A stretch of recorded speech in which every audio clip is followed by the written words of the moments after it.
Good morning बच्चों। आज हम जो डिस्कस करने जा रहे हैं, हमारे टीचिंग मेथड्स चल रहे थे।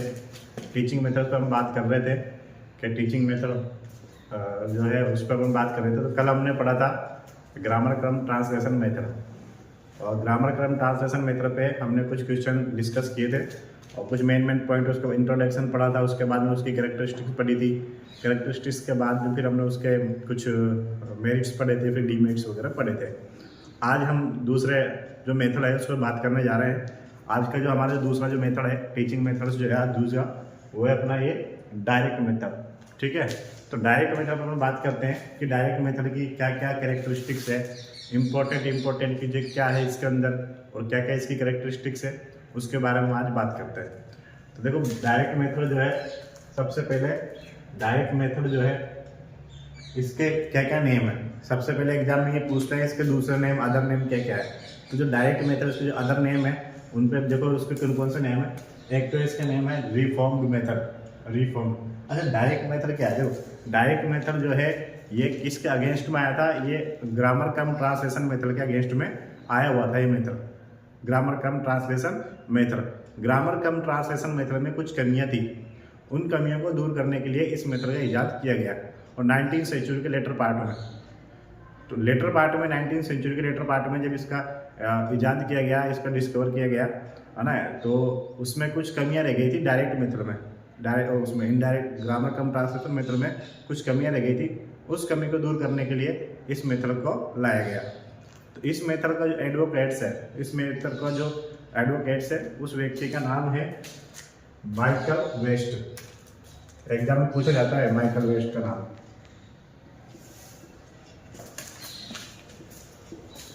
माइकल वेस्ट, तो माइकल वेस्ट जो है, माइकल वेस्ट के बारे में पूछा जाता है कि इसका एडवोकेट कौन है डायरेक्ट मेथड का। तो डायरेक्ट मेथड का जो एडवोकेट है वो माइकल वेस्ट है। और माइकल वेस्ट कौन थे? ये उस टाइम पे 19वीं सेंचुरी का जब लेटर पार्ट था, उस 19वीं सेंचुरी के लेटर पार्ट में जो माइकल वेस्ट जो थे, ये ढाका जो यूनिवर्सिटी है बांग्लादेश में, वेस्ट बंगाल में, जो वेस्ट बंगाल में जो बांग्लादेश या वेस्ट बांग्लादेश जो भी है उस टाइम पे इंडिया का पार्ट था। तो उस टाइम पे ये ढाका यूनिवर्सिटी जो थी, उस ढाका यूनिवर्सिटी के प्रिंसिपल थे। क्या थे? प्रिंसिपल, टीटी कॉलेज के प्रिंसिपल थे। तो ये टीटी कॉलेज जो था, ये लिखा हुआ है, it was advocated by Michael West. तो माइकल वेस्ट जो है इसके एडवोकेट्स हैं और ये प्रिंसिपल थे Michael West TT college Dhaka के। ठीक है, तो टीटी कॉलेज की तो फुल फॉर्म क्या है? Teacher training college. आपने नाम सुना होगा कई बार, टीटी कॉलेज। तो टीटी कॉलेज का जो मीन है वो है अपना टीचर ट्रेनिंग कॉलेज। तो टीटी कॉलेज, तो टीचर ट्रेनिंग कॉलेज। तो टीचर ट्रेनिंग कॉलेज था ये, कहाँ पे? ढाका में। ठीक है, तो ढाका में ये टीचर ट्रेनिंग कॉलेज था। उस टीचर ट्रेनिंग कॉलेज के ये प्रिंसिपल थे माइकल वेस्ट। और इन्होंने बताया कि भाई कि जो कमियां हैं डायरेक्ट ग्रामर कम ट्रांसलेशन मेथड में, उस कमियों को दूर करने के लिए हम इस मेथड को जो इजाद किया गया है। ठीक है, इस मेथड के कुछ नेम है, उस नेम पे अपन बात करेंगे। उस पर अपन बात करते हैं। तो इसके नेम क्या क्या है? देखो इसके नेम, इसका एक नेम तो रिफॉर्म्ड मेथड। रिफॉर्म, जो डायरेक्ट में इनडायरेक्ट ग्रामर कम ट्रांसलेशन जो कमियां थी उसको पूरी करने के लिए इसको रिफॉर्म मेथड भी कहते हैं। रिफॉर्म मेथड ये याद रखना जरूरी है। नेम्स जो है अपन को कई बार अपन से पूछा जाता है। तो डायरेक्ट मेथड का एक नेम है रिफॉर्म मेथड। इसको नेचुरल मेथड भी कहता है। नेचुरल मेथड क्यों कहते हैं? क्योंकि डायरेक्ट मेथड को नेचुरल मेथड इसलिए कहते हैं कि ये डायरेक्ट मेथड जो है जो बच्चों को नेचुरल वे में सिखाता है फॉरेन लैंग्वेज। जिस तरीके से हम हमारी मदर टंग सीखते हैं और उसके कोई प्रिंसिपल, हमें ज़्यादा उसको सीखने के लिए इतना एफर्ट नहीं करना पड़ता है, ना उसके प्रिंसिपल्स वगैरह फॉलो करना पड़ता है। जिस तरीके से हम नेचुरल वे से हमारी मदर टंग सीखते हैं, ऐसे ही ये डायरेक्ट मेथड भी नेचुरल तरीके से जो है फॉरेन लैंग्वेज को सिखाता है, इंग्लिश लैंग्वेज को सिखाता है। केवल इंग्लिश नहीं, फॉरेन लैंग्वेज में अदर से कई लैंग्वेज आती है, तो उसके लिए डायरेक्ट मेथड है। तो इसलिए इसका नाम नेचुरल मेथड भी रखा गया है, क्योंकि नेचुरल तरीके से बच्चा सीखता है इसके अंदर, इसलिए इसको नेचुरल तरीका कहा गया है मेथड। इसके अलावा मदर्स मेथड भी इसको कहते हैं। वही मदर्स मेथड, नेचुरल मेथड एक ही बात है। ये ओरल मेथड भी इसको कहते हैं। ओरल मेथड क्योंकि स्पीकिंग पे ज़्यादा फोकस करता है ये, इसलिए इसका नाम ओरल मेथड है। स्पीकिंग के ऊपर ये ज़्यादा फोकस करता है, स्पीकिंग पे। तो स्पीकिंग पे ज़्यादा फोकस करने की वजह से इसको जो है ओरल मेथड कहा गया है कि स्पीकिंग पे ज़्यादा फोकस करता है, स्पीकिंग सिखाता है। तो ये इसके जो है नेम थे। तो डायरेक्ट मेथड के जो नेम है वो नाम अपन को नेम याद रखना है कि डायरेक्ट मेथड के कौन कौन से नेम है, ठीक है। तो ये इतने इसके नेम है ये। अब इसके कुछ की पॉइंट है, इंट्रोडक्शन है, उसके बारे में अपन देख लेते हैं। पहला ये है कि ऑरिजिनेटेड इन फ्रांस इन 1901। तो ये क्वेश्चन आता है कि इसका ओरिजिनेटेड का ओरिजिन इसका कहाँ हुआ है। तो डायरेक्ट मेथड का जो ओरिजिन है, जो डायरेक्ट मेथड का जो ओरिजिन है, जहाँ पे ये उत्पन्न हुआ है, ओरिजिन है डायरेक्ट मेथड का, वो हुआ है अपना कहाँ पे, फ्रांस में। वो कब हुआ है, 1901 में। तो 1901 में फ्रांस में जो इसका ओरिजिनेट हुआ है। और इसके जो प्रिंसिपल्स जो थे कैम जो जर्मनी में से आए थे, एक ऐसे बात पूछ भी लेते हैं कि प्रिंसिपल्स जो इसके केम फ्रॉम जर्मनी। तो दो चीज़ याद रखना है कि ये इस ओरिजिन कहाँ हुआ है। तो ये जो डायरेक्ट मेथड है इसका जो ओरिजिन हुआ है फ्रांस में। कहाँ हुआ था, फ्रांस में हुआ था 1901 में। इसके जो प्रिंसिपल्स थे वो जर्मनी से आए थे। कहाँ से आए थे, जर्मनी ने इसके प्रिंसिपल्स बनाए थे। तो ये दो इंपॉर्टेंट चीज़ है, ये एग्जाम में पूछ जाती है कई बार, तो इनको अपन को याद रखना है। इसके बाद में अगली लाइन अपनी ये, इसको देखो, became popular in the latter part of the 19th century. 19th century का जो लेटर पार्ट था उसमें ये जो पॉपुलर हुआ है। In this method speech is primary and grammar is secondary. तो देखो इसमें क्या है, इस मेथड में स्पीच प्राइमरी होता है, स्पोकन जो है, स्पीच जो है स्पोकन वही इसमें प्राइमरी है, और जो ग्रामर है वो ग्रामर जो है वो सेकेंडरी है। जबकि हमने उसमें देखा था ग्रामर कम ट्रांसलेशन मेथड में, है ना, उसमें क्या है, स्पीच पे ज़्यादा जो है काम नहीं किया गया, उसमें रीडिंग है या राइटिंग है। तो राइटिंग में ग्रामर है ना, तो रीडिंग तो ग्रामर पे ज़्यादा फोकस, उसमें ग्रामर जो है प्राइमरी होती है। और इसमें क्या है, इसमें ग्रामर सेकेंडरी है और स्पीच जो इसमें प्राइमरी है। It came against GTM method. तो ये वही ग्रामर ट्रांसलेशन मेथड के अगेंस्ट में आया था। तो ग्रामर कम ट्रांसलेशन मेथड में जो कमियां थी उस कमियों को दूर करने के लिए इस मेथड का इजाद किया गया था, जिसके अगेंस्ट में आया था। इसमें क्या होता है, the child learns his over mother tongue in a natural way. तो नेचुरल में तो बच्चा जो होता है वो सीखता है अपनी खुद की मदर टंग में, नेचुरल वे से।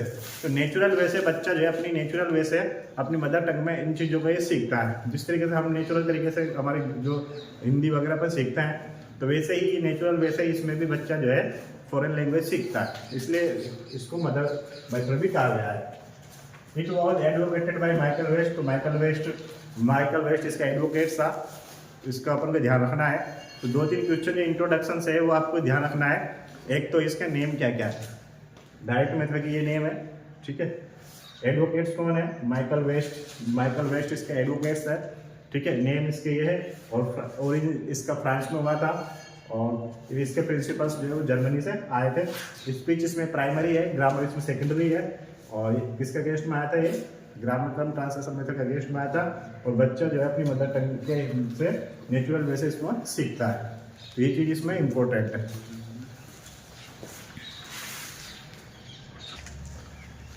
अब इसके बाद में कुछ इसके मेन पॉइंट्स हैं कि ग्रामर डायरेक्ट मेथड के मेन पॉइंट्स क्या क्या है। तो इसके जो मेन पॉइंट्स है वो आपको ध्यान रखना है। पहला मेन पॉइंट है एम्फेसिस ऑन ओरल लैंग्वेज, कि जो डायरेक्ट मेथड है वो ओरल लैंग्वेज पे ज़्यादा एम्फेसिस डालता है। तो इस पे ओरल लैंग्वेज पे, स्पोकन पे ज़्यादा ये प्रैक्टिस करवाता है, इसी पे इस पे सबका कुछ इस पे डिपेंड होता है ओरल पे, ठीक है। इंटेंसिव स्पीच प्रैक्टिस, गहन अध्ययन इसमें होता है स्पीच प्रैक्टिस।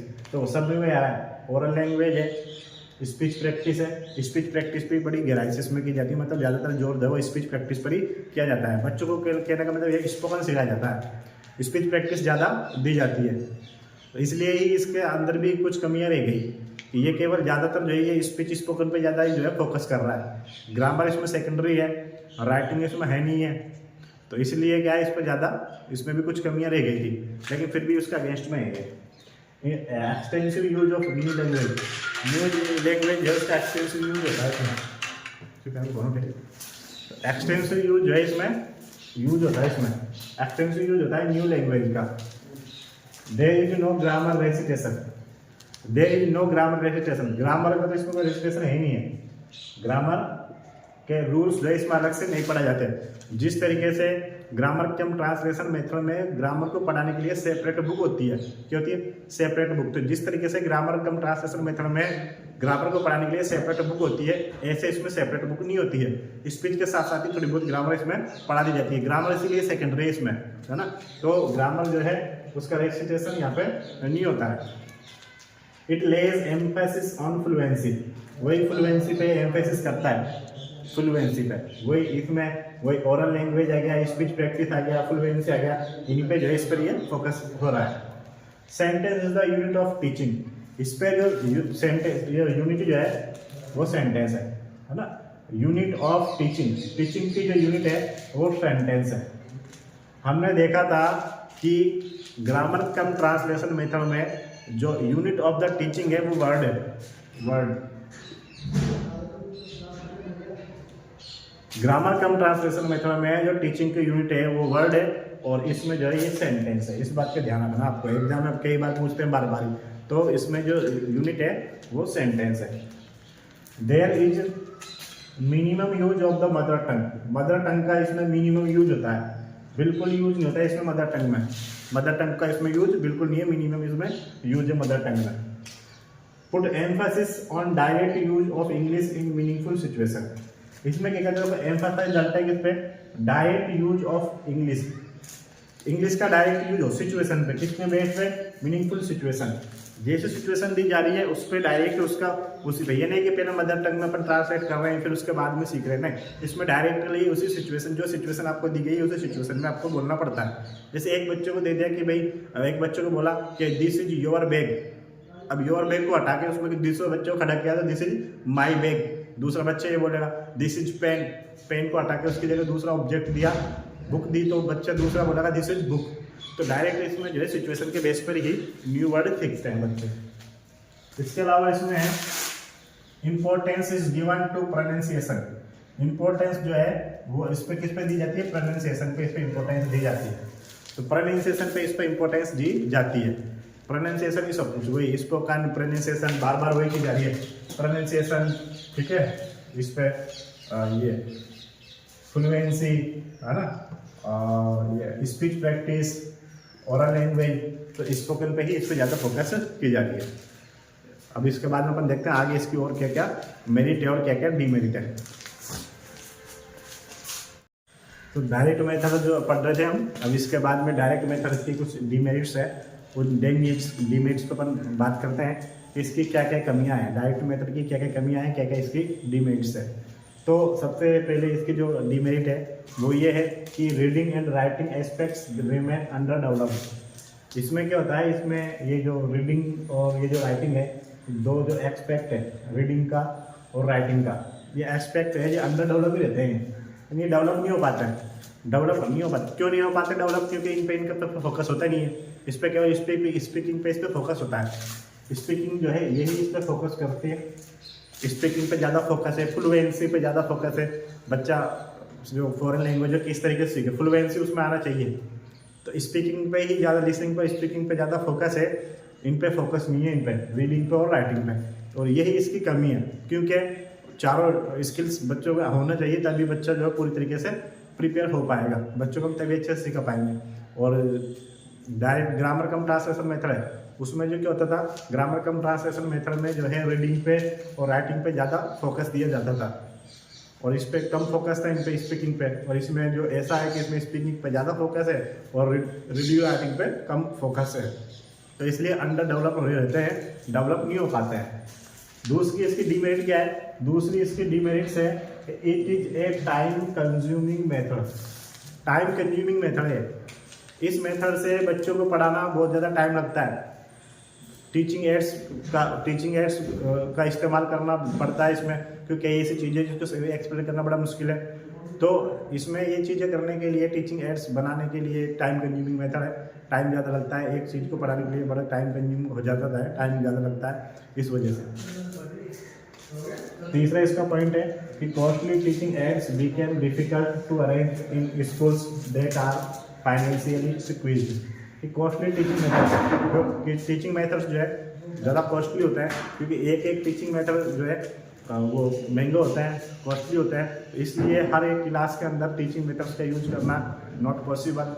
ठीक है, तो ये डिफ़िकल्ट होते हैं तो अरेंज करने के लिए in schools that are financially stressed. हर एक स्कूल के लिए इस तरीके का, हर एक स्कूल के लिए इस तरीके के जो है टीचिंग एड्स अवेलेबल कराना परेशानी है।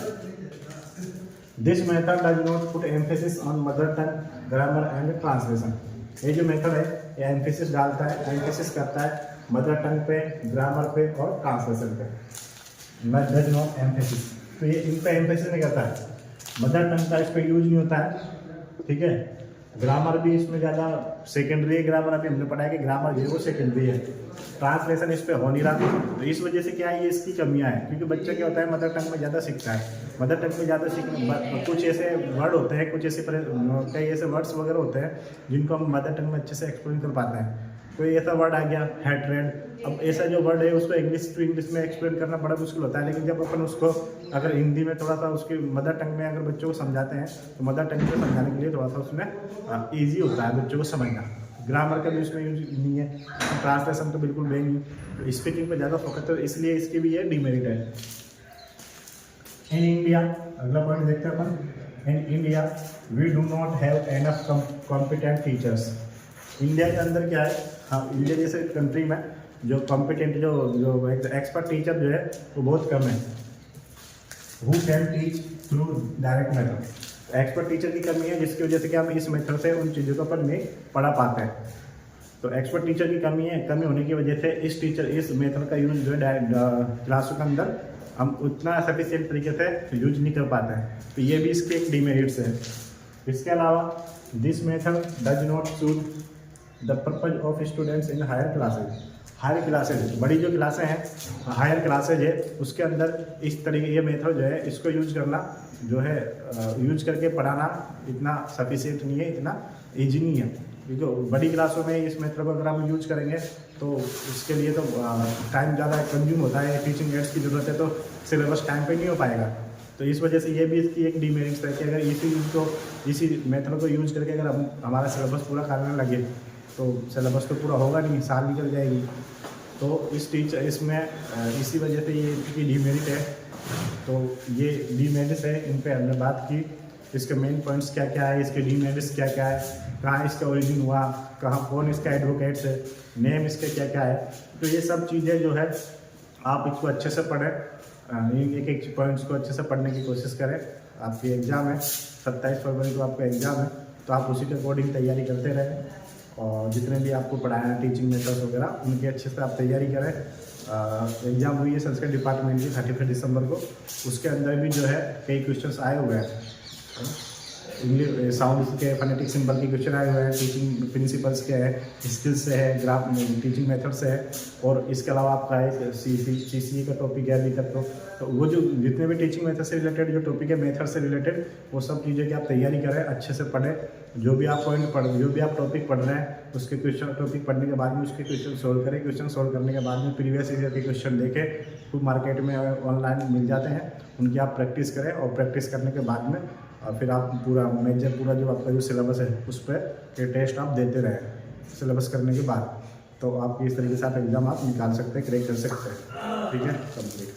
हाँ सर।